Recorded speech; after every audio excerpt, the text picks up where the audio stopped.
اسرائیلی forces نے مختلف واقعات میں فائرنگ کر کے مزید 2 فلسطینیوں کو ہلاک کر دیا ہے۔ اسرائیلی فوجیوں نے بے گناہ فلسطینیوں کو مغربی کنارے کے مختلف مقامات پر نشانہ بنایا۔ فلسطینی وزارت صحت نے مہلوکین کی شناخت 29 سالہ ایمن محمود اور 24 سالہ بلال قباحہ کے نام سے کی ہے۔ دوسری طرف اسرائیلی فوج نے عباد نامی علاقے میں چھاپہ مار کر ایک فلسطینی شہری کے گھر کو مسمار کر دیا۔ مقامی اور انٹرنیشنل انسانی حقوق کی تنظیموں نے فلسطینیوں کے خلاف اسرائیلی پولیس کی شوٹ ٹو کل پالیسی کی مذمت کی ہے۔ دیکھیے رپورٹ۔ گولی ماری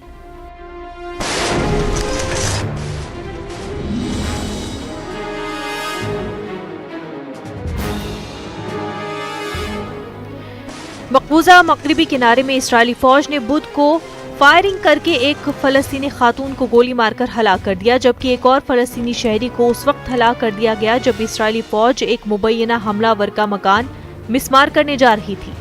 فلسطینی وزارت صحت کے جاری کردہ بیان کے مطابق 29 سالہ ایمن محمود محسن کو اس وقت گولی ماری گئی جب اسرائیلی فوج نے بیت الحم شہر میں واقع ایک مہاجر کیمپ پر چڑھائی کی۔ ایمن محمود تیسرے فلسطینی شخص رہے جنہیں گزشتہ 24 گھنٹوں میں مقبوضہ مغربی کنارے میں گولی مار کر ہلاک کیا گیا ہے۔ ایک دوسرے واقعے میں اسرائیلی فورسز نے جنین شہر کے ایک گاؤں میں 24 سال کے بلال قباحہ کو گولی ماری۔ اسرائیلی فوج نے عباد نامی علاقے میں چھاپہ مار کر فلسطینی شہری کے گھر کو مسمار کر دیا، جس پر الزام لگایا گیا ہے کہ وہ تل اویو کے قریب 29 مارچ کو ہونے والے ایک مسلح حملے میں ملوث تھا جس میں 5 یہودی ہلاک ہو گئے تھے۔ اس سے قبل بدھ کو اسرائیلی فورسز کی ایک فائرنگ سے ایک اور فلسطینی خاتون صحافی غفران نوارسے شہید ہو گئی تھی۔ یہ ایک ماہ کے دوران اسرائیلی فورسز کی فائرنگ سے شہید ہونے والی دوسری خاتون صحافی تھی۔ اسرائیل فلسطینی حملہ کے گھروں کو ایک پالیسی کے حصے کے طور پر تباہ کرتا ہے۔ اس طرح کے آپریشن اکثر فلسطینیوں اور اسرائیلی فوج کے درمیان تصادم کا سبب بنتے ہیں۔ جنین تشدد کی حالیہ لہر کا مرکز ہے۔ حالیہ دنوں میں اسرائیل نے فلسطینیوں کے حملے کے سلسلے میں مغربی کنارے میں تقریباً روزانہ گرفتاریوں کے لیے چھاپے مارے ہیں۔ مقامی اور انٹرنیشنل انسانی حقوق کی تنظیموں نے فلسطینیوں کے خلاف اسرائیلی پولیس کی شوٹ ٹو کل پالیسی کی مذمت کی ہے۔ فلسطینی ہیلتھ منسٹری کا کہنا ہے کہ رواں سال جنوری ماہ سے لے کر اب تک اسرائیلی پولیس کی ظالمانہ کارروائی میں 61 فلسطینی مارے گئے ہیں۔ Bureau report, news 18 Urdu. اقوام متحدہ میں درخواست کے بعد ترکی کا نام تبدیل کر دیا گیا ہے۔ ترکی کی جانب سے ملک کے نام کی تبدیلی کی درخواست کے بعد اقوام متحدہ نے جمہوریہ ترکی کے ملک کا نام ترکی سے بدل کر ترکیہ کر دیا ہے۔ اقوام متحدہ کے ترجمان نے کہا کہ ترک وزیر خارجہ کی جانب سے سیکرٹری جنرل کو ایک خط موصول ہوا ہے جس میں تمام امور کے لیے ترکی کے بجائے ترکیہ استعمال کرنے کی درخواست کی گئی تھی۔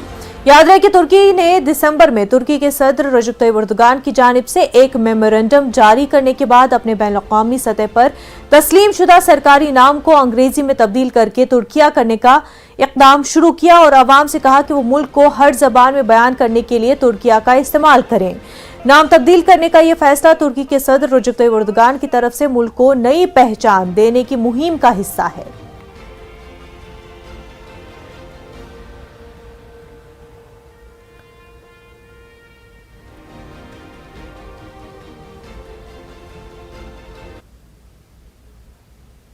برلن کی غیر سرکاری تنظیموں کے ایک گروپ نے 3 فرانسیسی اسلحہ ساز کمپنیوں کے خلاف یمن میں جنگی جرائم میں ملوث ہونے کے الزام میں مقدمہ دائر کیا ہے اور کہا ہے کہ یمن میں جاری جنگ میں سعودی اتحاد کو ہتھیار فراہم کرنے والی کمپنیاں جنگی جرائم کے لیے جواب دہ ہیں۔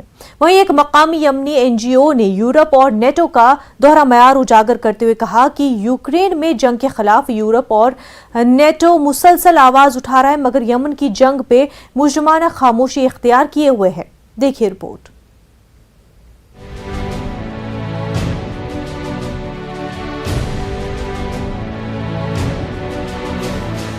غیر سرکاری تنظیموں کے ایک گروپ نے جمعرات کو 3 فرانسیسی اسلحہ ساز کمپنیوں کے خلاف یمن میں جنگی جرائم میں ملوث ہونے کے الزام میں مقدمہ دائر کیا ہے۔ انہوں نے ڈسالٹ ایویشن، تھیلس گروپ اور MBDA فرانس پر 2015 سے سعودی قیادت والے اتحاد کو ہتھیار فروخت کرنے کا الزام لگایا اور کہا کہ اس بات کے بڑے